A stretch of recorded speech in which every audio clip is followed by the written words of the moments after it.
السلام عليكم، ازيكم يا ابطال؟ ان شاء الله تكونوا كويسين وعلى طريق النجاح معانا مكملين. في فيديو النهارده هنتكلم عن تقنية جميلة جدا، الا وهي تقنية اتعلم اسرع مع استراتيجية فاينمان. اوقات كتير واحنا بنذاكر موضوع معين بنفتح كتب كتير ونقفل كتب كتير ونشرب قهوة كتير ومشروبات طاقة، وبتحس بعد ساعات ان انت فعلا مش فاهم حاجة او فاهم بالظبط 10% من اللي انت ذاكرته، وبتحس فعلا كتير ان المعلومة دخلت من ودن وخرجت من الودن التانية في سرعة البرق. طيب تخيل معايا ان انا لو قلت لك في طريقة تخليك مش بس تذاكر وتحفظ اللي انت بتذاكره، لا ده انت تعيش المعلومة كأنك انت اللي مخترعها. النهاردة هشارك معاك سر من اسرار انجح العقول، سر العالم ريتشارد فاينمان. يلا بينا بسرعة بدون مقدمات نتعلم التقنية العجيبة بتاعة العالم ريتشارد فاينمان. هنبتدي كده بمعلومة سريعة عن مين هو ريتشارد فاينمان. هو عالم أمريكي حاصل على جائزة نوبل،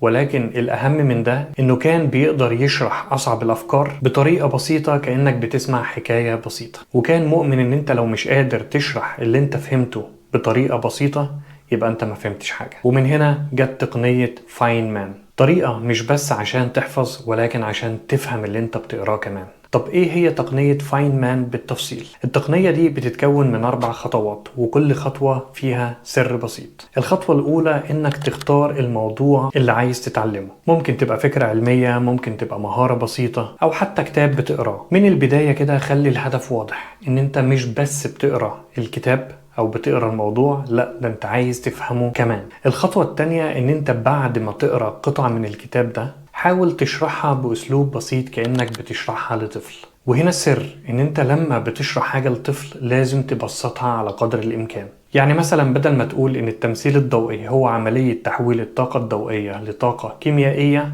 ممكن تقول إن النبات بياخد ضوء الشمس يحوله الأكل عشان يقدر يعيش. وافتكر إن كل مرة بتستخدم فيها مصطلحات معقدة اقف وحاول تفكر في شرح مبسط للمعلومة دي. الهدف هنا مش ان انت تبان مثقف وان انت بتستخدم مصطلحات الناس تدور وراك انت بتقول ايه، لا الهدف هنا ان انت تبان فاهم المعلومة 100%.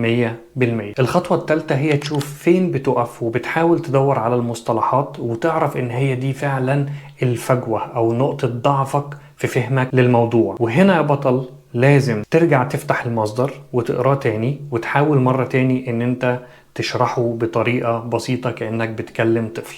النقطة الرابعة وهي انك تنظم الشرح، يعني ما تتكلمش عشوائي، مش اللي انت فاكره مثلا تقوله، لا حاول ان الموضوع يكون مترتب في دماغك كأنك بتسرد قصة من A to Z. ودايما تحاول تبني قصة او تجيب امثلة حقيقية من واقع الحياة تدمجها في القصة. ده بيخلي الايماجينيشن او التخيل بتاعك او بتاع المتلقي، هنقول مثلا الطفل او اي حد تاني، بيستوعب الفكرة اكتر لان هو فعلا الايماجينيشن او التخيل ربطها بقصة واقعية. مثلا هنقول لو بتتكلم عن الكهرباء وعاوز تبسط الفكرة دي لطفل، هتقول له ان الكهرباء دي عبارة عن سيل من الكترونيات بيجري جوه السلك لحد ما يوصل للجهاز زي المروحة ويشغله أو اللمبة وينورها. لكن لو استخدمت مصطلحات صعبة في شرحك للموضوع ممكن مخك يفشل إن هو يعيد المصطلحات دي، ولكن لو فهمها بطريقة مبسطة هيقدر يتخيلها ويشرحها في أي وقت. وهي دي الفكرة، بلاش مصطلحات معقدة.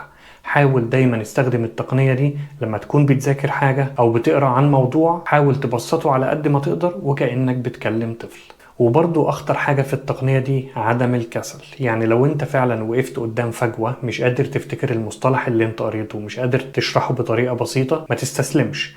حاول دور على مصطلحات تكون بسيطة بحيث ان انت تسد الفجوة دي وتكمل الموضوع للآخر. وكالعادة عشان الفيديو ما يكونش طويل، افتكر ان تقنية فاينمان هي مش بس وسيلة للتعلم ولكن طريقة للتفكير، بتعلمك تمسك اي موضوع تحلله وتفهمه ببساطة كأنك انت اللي كاتبه. وصدقني لما تستخدم التقنية دي كتير في حاجات كتير هتحس فعلا ان انت دماغك بقى اسرع في التعلم وأذكى وعنده المقدرة على شرح الحاجات الصعبة بأسلوب سلس وجميل. يلا يا بطل، مستني ايه؟ حاول اختار موضوع دلوقتي وطبق تقنية فاينمان وشوف ازاي تقدر تتعلم اي حاجة بسرعة. ان شاء الله الفيديو يكون عجبكم واشوفكم في فيديو جديد ان شاء الله. مع السلامة.